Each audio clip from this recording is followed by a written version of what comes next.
Dan Bongino leaned into the microphone.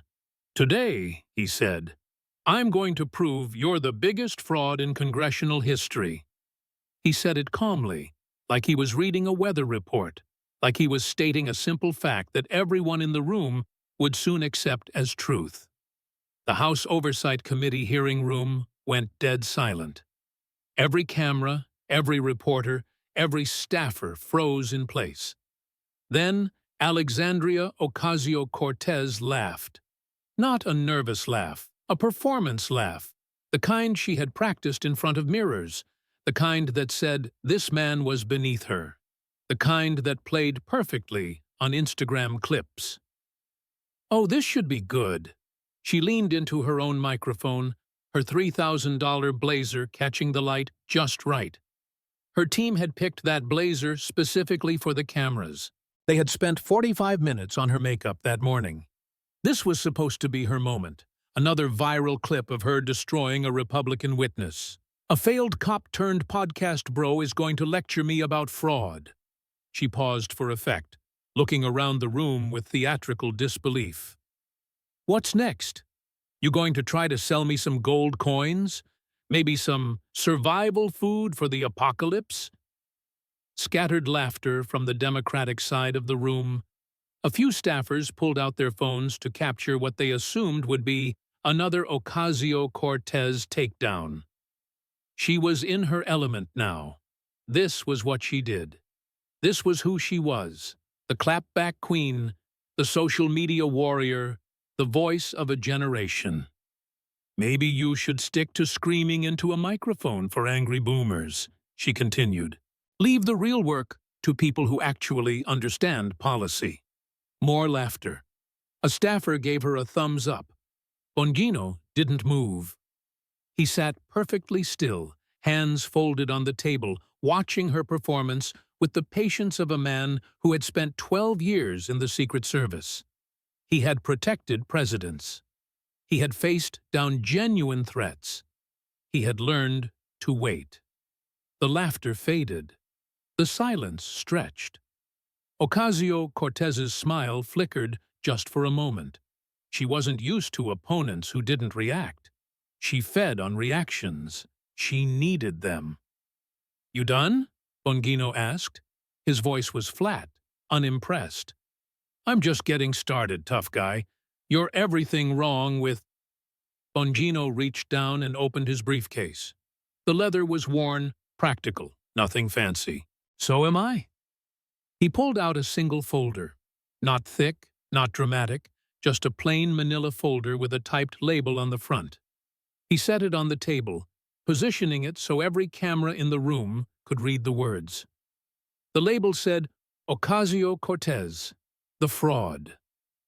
The room stirred. Whispers rippled through the gallery. $47 million. Bongino let those words hang in the air. He didn't rush them. He gave them space to breathe. "That's how much money flowed through your network of PACs, LLCs, and shell companies in 4 years. 47 million from people who believed in you." He opened the folder. "I know where every single penny went, every transfer, every payment, every lie." He looked directly at her. His eyes were steady, certain. "By the time I'm done here today, so will everyone watching." He pulled out the first document. "You should have stayed a bartender, Congresswoman. At least that was an honest job." Ocasio-Cortez opened her mouth to respond, to clap back, to do what she always did. No words came out. For the first time in her political career, Alexandria Ocasio-Cortez had nothing to say. And Dan Bongino was just getting started. Bongino flipped to the first section of the folder. He moved with the methodical patience of a man who had built cases against drug cartels and protected presidents from assassins. Every gesture was deliberate. Every pause was calculated. "Let's start with something simple," he said. "Let's talk about how you live." Ocasio-Cortez rolled her eyes with practiced dismissiveness. Oh, here we go. The right-wing obsession with my clothes. Very original. Very creative. Not your clothes, Congresswoman. Your choices. The canyon between what you preach and how you actually live your life. He pulled out a document, a lease agreement. You talk a lot about affordable housing. You call it a human right. You say working families are being crushed by rent, pushed out of their neighborhoods, forced to choose between food and shelter. He set the lease on the table. Your apartment in Navy Yard, Washington, D.C., $3,500 a month. A luxury building with a rooftop pool, a state-of-the-art fitness center, and a 24-hour concierge. That rent is more than most families in your district earn in an entire month. Not their rent, their total income, everything they make from working 2 or 3 jobs. Ocasio-Cortez shifted in her seat. Her posture changed slightly. Not much, but the cameras caught it. That's standard for D.C. housing prices. Members of Congress need to maintain 2 residences. Do they? Bongino pulled out another document, a spreadsheet with highlighted rows. Here's a list of available apartments within 2 miles of the Capitol building. Plenty of options under $2,000, some under $1,500. Modest places, the kind of places working people live. He set the list down. But you didn't want those. You wanted the luxury building, the one with amenities that most of your constituents will never experience. The one that costs more per month than some of them earn in 6 weeks of full-time work. He paused. Nothing wrong with wanting nice things, Congresswoman. Nothing wrong with enjoying success. But there is something wrong with building your entire political brand on telling other people they can't have nice things while you live in luxury. Ocasio-Cortez's attorney leaned over and whispered something. She waved him away with an irritated gesture. Bongino moved to the next exhibit. Let's talk about the Green New Deal, your signature legislation, the policy that made you a national figure. He pulled out a thick document. You stood on the floor of the House and said, climate change is an existential threat. You said we have 12 years to act, or the world as we know it will end. You said every American needs to radically change how they live, how they travel, how they consume. He pulled out a spreadsheet. 66 flights in 12 months exposed in FAA records, every single one of them first class or business class. The room stirred. Your personal carbon footprint from air travel alone is larger than 20 average American families combined. 20 families in 1 year. He set the spreadsheet down. You want working people to give up their cars. You want them to stop eating meat. You want them to fundamentally transform their lives to save the planet. He looked at her. But first class is more comfortable, isn't it? Ocasio-Cortez grabbed her microphone, her voice pitched higher. Those were work-related flights for official congressional business. Were they? Bongino pulled out a photograph. He held it up so every camera could see it clearly. This was Miami Beach, February 2021. While Texas was freezing, while people were literally dying without power or heat, the photo showed Ocasio-Cortez in a bikini, champagne glass in hand, laughing on a beach cabana. You flew to Florida for a fundraiser at a beachfront mansion, while your colleagues were organizing relief efforts and your constituents in New York were dealing with their own winter weather emergencies. He set the photo down. This image was posted by a friend of yours on Instagram. They deleted it within an hour when someone pointed out the optics, but nothing ever really disappears from the internet. He pulled out another image. And here you are, 2 days later, back in New York, tweeting about climate justice and the urgent need for the Green New Deal. He looked at her with something approaching pity. The champagne on the beach was nice, Sure. Ocasio-Cortez's face flushed red. Her hands gripped the edge of the table. That was a previously scheduled— "Let's move on," Bongino interrupted. He wasn't interested in her explanations. He was building a case. You champion defunding the police. You say communities don't need armed officers patrolling their streets. You say the money should go to social services instead. Mental health workers, community programs, anything but cops. He spread out a new set of documents. Your personal security expenses for the last 2 years, exposed through financial disclosures that your office tried very hard to bury in paperwork. He pointed to the numbers. Over $70,000 exposed right here in black and white. Armed private security. Trained professionals with guns for you to keep you safe, while you tell single mothers in the Bronx that they don't need police protection. That's completely different. I receive credible death threats. My life has been— So do they, Congresswoman. Bongino's voice hardened. The single mother working the night shift at a bodega in your district. The elderly man walking home from church. The kids trying to get to school through gang territory. They face threats every single day. Real threats. Constant threats. He paused. The difference is they can't afford $70,000 in private security. And you want to take away the only protection they have? The room was completely silent now. Even the clicking of keyboards had stopped. Bongino pulled out one more set of documents from this section. Your staff, the people who work for you every day, the young idealists who believed in your message and wanted to be part of your movement. He read from an official filing, anonymous complaints filed with the Office of Congressional Ethics.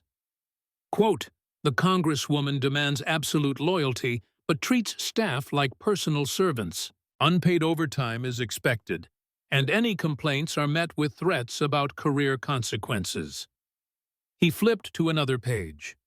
Quote, she preaches about workers' rights on television but runs her own office like a sweatshop. Interns work full-time hours with no compensation while she gives speeches about living wages.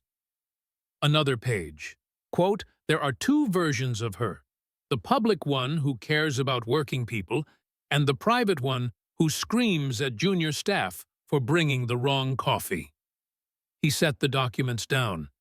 The champion of the working class can't even treat her own workers with basic human decency. Ocasio-Cortez's voice cracked. Those complaints were never substantiated. They are anonymous accusations from disgruntled— They are sworn statements, Congresswoman, filed under penalty of perjury from people who worked for you, who believed in you, who saw who you really are when the cameras aren't rolling. Bongino closed that section of the folder. But you know what? Living like a hypocrite isn't actually a crime. It's just sad, just pathetic, just proof that you don't believe a single word of what you preach. He opened the next section. The pages were thicker here, more dense. This is where we get to the actual crimes. Bongino took a slow breath. He understood pacing. He understood how to build tension. This was the section that would end careers. Let's talk about money. Specifically, let's talk about the $47 million that flowed through your political network in 4 years. He pulled out a complex diagram, lines connecting boxes, arrows showing flows of money, names and organizations tangled together like a web. Brand New Congress PAC, Justice Democrats, Courage to Change PAC. 3 organizations all connected to you, all moving money in patterns that would make a professional money launderer jealous. Ocasio-Cortez forced a dismissive laugh. Those are legitimate political organizations that support progressive candidates across that were used to move money in circles den ki no one could trace where it actually went. Bongino held up the diagram. Let me walk you through it step by step. Simple enough for everyone watching at home to understand. He pointed to the first box. Donations come in to brand new Congress PAC. Small donors, working people, people who believed in your message about fighting corruption and representing the little guy. They gave $20, $50, whatever they could afford. Some of them skipped meals to donate. He traced a line on the chart. That money then gets paid to Brand New Congress LLC, a private limited liability company for campaign services. Sounds legitimate, right? Another line. Brand New Congress LLC then pays a company called Middle Seat Consulting for more services. Want to guess who controls Middle Seat Consulting? Silence. Your former chief of staff, Saikat Chakrabarty. The same man who founded Justice Democrats. The same man who recruited you to run for Congress in the first place. The man who discovered you at a casting call. Yes, a casting call for progressive candidates. Bongino set the diagram down. The money goes in a circle from PAC to LLC to consulting firm and back into the pockets of your inner circle. Along the way, millions of dollars simply disappear into vague categories like operating expenses and consulting fees. He pulled out official filings. Federal Election Commission records show over $1 million in payments that cannot be properly accounted for. The documentation is missing. The services are undefined. The money just vanished. He spread the papers out. The FEC has received multiple formal complaints about these arrangements.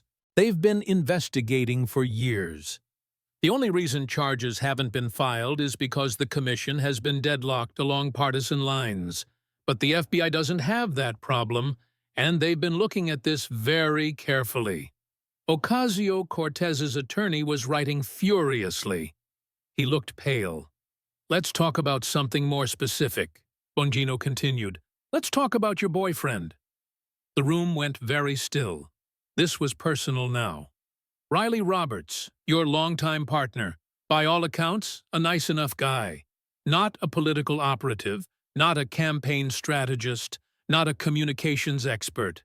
His background is in web development. He set down payment records.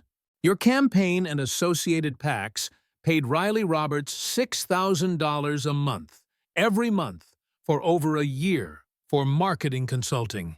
That's more than $72,000 from donor money. What did he produce? What campaigns did he create? What marketing strategies did he develop? What deliverables exist with his name on them? The silence stretched. I'll answer for you, Congresswoman. Nothing.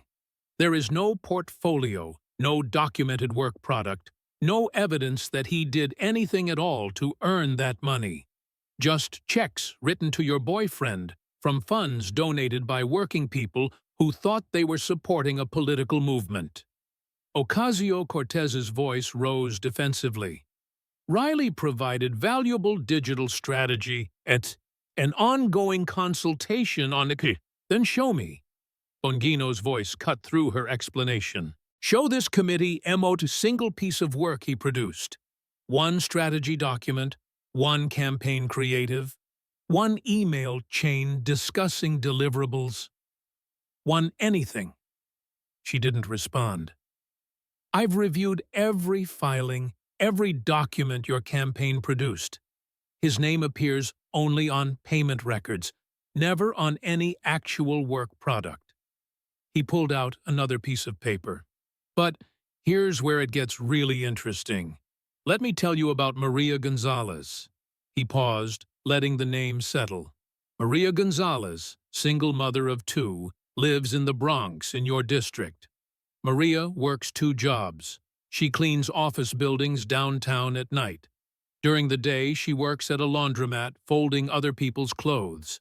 She makes about $14 an hour when you average it out. No benefits. No sick days, no vacation. He looked at the document. In 2018, Maria donated $50 to your campaign. That $50 represented a full day's wages for her. She had to skip buying groceries that week to afford it. She believed in you. She watched your videos. She saw someone who looked like her, who promised to fight for people the system had forgotten. He tapped the payment record for Riley Roberts. Maria's $50 helped pay your boyfriend $6,000 a month to produce nothing. His voice dropped lower. Maria skipped meals so her kids could eat that week, and her donation went to subsidize your boyfriend's lifestyle. Ocasio-Cortez blinked rapidly. Her eyes were getting wet. That's a gross mischaracterization of how campaign finance, is it? Bongino pulled out an email printout. Let me read you something. This is an email from your personal account to Saikat Chakrabarty, dated March 15, 2019. Quote, make sure the transfers don't look connected. Use different entity names for each step. The small donors can never find out who's really benefiting from their money. Keep it clean on paper. He set the email down. That's not staff making accounting errors. That's not confusion about regulations. That's you, personally and directly, instructing your chief of staff to hide where the money was going. A Democratic member of the committee shifted uncomfortably. The ranking member was staring at the table. You told Maria Gonzalez and thousands of donors just like her that their money was funding a movement, a revolution. It was funding your inner circle, your boyfriend, your political operatives, your personal lifestyle. He pulled out one final document from this section. Total amount of donor money that went directly to entities controlled by you, your boyfriend, or your close personal associates based on FEC filings and corporate registry records. $4.2 million. $4.2 million from people like Maria Gonzalez, who sacrificed for you. He closed that section of the folder. But that's just the money we can trace to American donors. Not all the money came from Americans. He opened the next section. And that's where this story gets really dark. Bongino turned to a new tab. June 24, 2018, he began. A date that transformed your entire career. A date that made you a national figure. He held up the famous photograph of Ocasio-Cortez at the border fence in Texas, hand over her mouth, tears streaming down her face. This image went viral within hours. It launched 1,000 news segments. It turned you from a long-shot primary challenger into a national icon. He set it down gently. A young Latina congresswoman overcome with emotion at the sight of immigrant children separated from their parents. It was powerful. It was moving. It was exactly what the moment needed. He paused. There's just one problem with that narrative. He held up another photograph. This was taken 5 minutes before the famous shot. Same location, same day, same photographer. But she wasn't crying. She was laughing with her staff, checking her makeup in a phone screen, adjusting her hair for the cameras. And another image. And this one was taken 12 minutes after the crying photo, smiling broadly, posing for selfies with supporters. Not a tear in sight, her makeup fresh and perfect. Your grief lasted exactly as long as no needed to for the photographers to get the shot. Approximately 5 minutes, sandwiched between smiles and selfies. Ocasio-Cortez shook her head vigorously. Those photos are completely taken out of context. I was genuinely overwhelmed. Were you? Bongino pulled out a text message log from her communications director sent that morning. Quote, make sure photographers are positioned at the fence before she arrives. We need the emotion shot. Have tissues ready in case she needs them. Tell her to think of something sad if she needs to get the tears going. The emotion shot. That's what your team going on. Not a genuine moment of human compassion. A performance. He pulled out another text exchange from AOC herself to her campaign manager 2 hours later. Quote, "The crying pic is blowing up everywhere. This is going to be massive for fundraising. Get the donation page ready. We need to capitalize before the news cycle moves on." His voice dropped lower, harder. The children in those facilities were real. Their fear was real. And you used them as props for a fundraising email. Ocasio-Cortez's voice cracked. "I care deeply about those children. I have fought tirelessly for immigration reform." "Have you?" Bongino pulled out her official congressional schedule for the 2 years following that photograph. "Let's count how many times you visited a border facility to actually engage with the issue. The answer is 0. Not once. You never went back. The photo op was enough." He pulled out more documents. "But you did find time to do 427 media interviews about the border. You found time for magazine photo shoots and documentary appearances. You found time to raise $11.3 million off immigration-related appeals. You just never found time to actually go back and do anything substantive." He spread out printouts of her social media posts. "You called those facilities concentration camps. You compared Border Patrol agents to Nazi guards. You said America was operating a system of state-sponsored terror against brown children." He pulled out a different document, an incident report. Words that also put targets on the backs of federal agents. 3 Border Patrol agents were physically assaulted by protesters who cited your rhetoric as justification. One of them, Agent Manuel Padilla, was hospitalized for 2 weeks with a severe concussion and 3 broken ribs. He has a wife and 3 young children. You got your headlines. Agent Padilla got brain damage and broken bones. Bongino moved to the next page. "Let's examine your actual legislative work. This is every piece of immigration-related legislation you've sponsored in 4 years." He flipped through the pages slowly. Resolutions, non-binding statements, symbolic gestures, press release material designed to generate social media engagement. Not a single substantive bill that became law, just performance. He pulled out financial records. While you were performing outrage, open border advocacy groups and organizations pushing for ending all deportations donated heavily to your PACs. Some of these organizations have been flagged by law enforcement for concerning connections, money flows that trace back to people who profit from chaos at the border. Ocasio-Cortez slammed her hand on the table. "That is an outrageous and racist insinuation." "Is it?" Bongino held up a Department of Homeland Security report. "This is from an ongoing investigation into funding networks. Your PACs received donations from 3 groups specifically named in this report. Did you check where the money came from? Did you do any due diligence at all?" Silence. You just cashed the checks and kept performing. He leaned forward.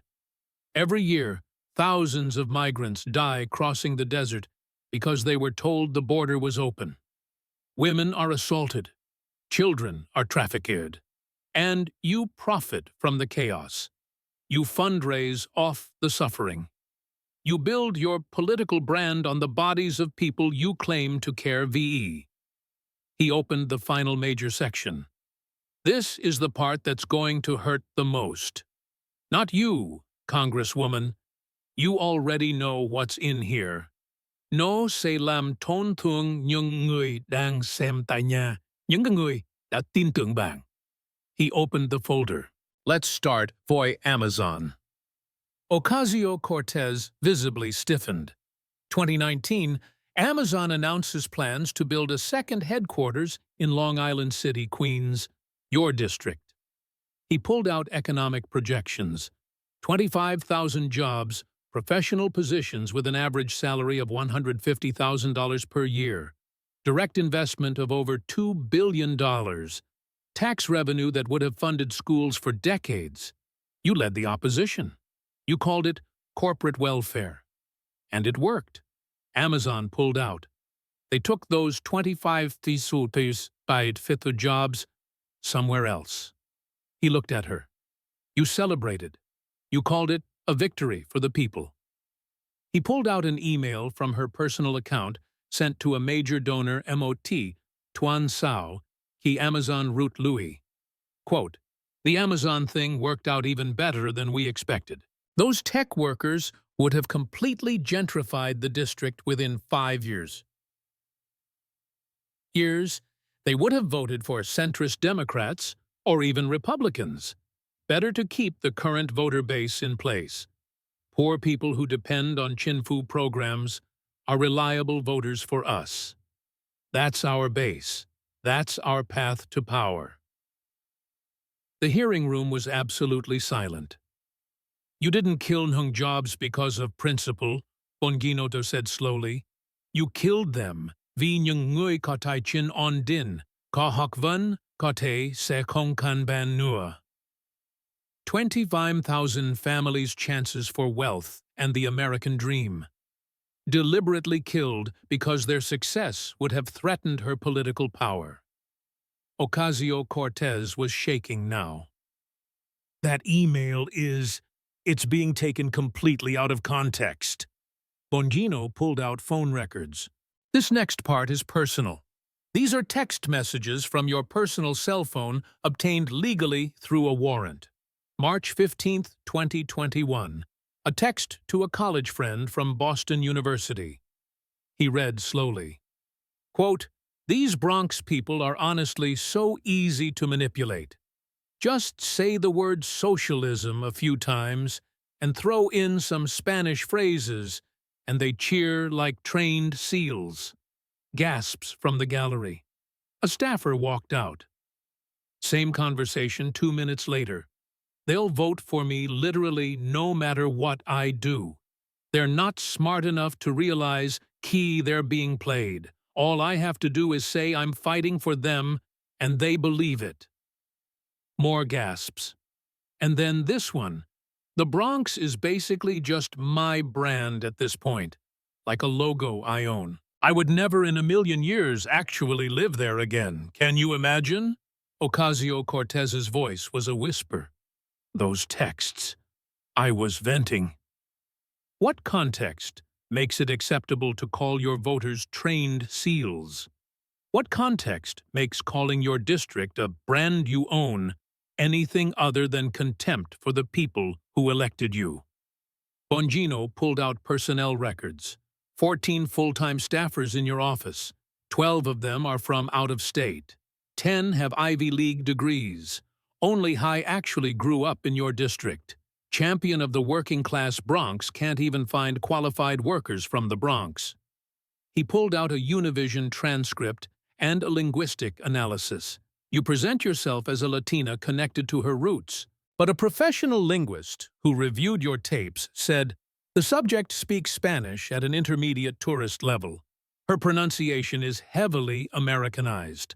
Her grammar is consistently incorrect in ways a native speaker would never make.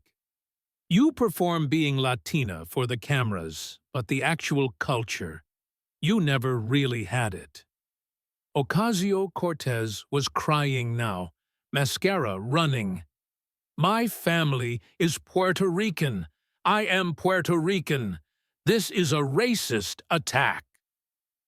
It's an observation about the gap between the identity you perform and the person you actually are. You grew up in Yorktown Heights. Median household income $96,000 a year. One of the wealthier suburbs. Nothing wrong with a comfortable childhood. But that's not the story you tell. You tell people you're from the struggle because that story sells better. You stole the identity of your own community. And in private, you laugh at them for being stupid enough to believe you. He closed the folder. That's not democratic socialism, Congresswoman. That's just fraud. Ocasio-Cortez sat slumped, broken. I have the right to respond, she rasped. She straightened, trying to find her fire. This is a political witch hunt, a coordinated attack by right-wing forces who are terrified of strong progressive women. Every piece of so-called evidence has been twisted. I will not be silenced. You're a failed cop and a puppet for billionaires. Bongino reached back into his briefcase. You done? Because I have something else you should see. He set a document on the table. This is a cooperation agreement signed 6 months ago by Saikat Chakrabarti, your former chief of staff, the man who built your entire political operation. He's been talking to federal investigators for half a year. He provided the emails, the records, the texts. Everything I presented today came from the man who knows exactly how your operation worked, because he helped build it. Bongino pulled out another document. Your boyfriend, Riley Roberts, has been interviewed twice by the FBI. He provided detailed records of every payment he received and exactly what he did to earn them, which was nothing. 4 former staff members have given sworn statements about the verbal abuse for threats in your office. This isn't a witch hunt. The evidence is documented, corroborated, and real. Ocasio-Cortez turned to her squad colleagues.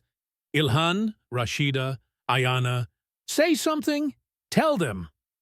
Silence. Representative Omar studied her notes. Representative Tlaib looked at her phone. Representative Presley looked out toward the gallery. They're not coming to rescue you, Bongino said quietly. They've known this was coming for weeks. Representative Omar released a statement 45 minutes ago. I have no knowledge of Representative Ocasio-Cortez's financial arrangements. Representative Tlaib released one this morning. Each office is responsible for its own compliance. Representative Presley unfollowed you on all platforms yesterday and deleted every photograph of the two of you. They saw the evidence. They chose to save themselves. Ocasio-Cortez was utterly alone. This isn't fair, she whispered.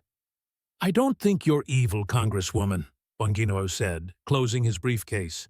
I think you're what happens when someone gets famous too fast, gets too much power, too young, with no one around willing to tell them no.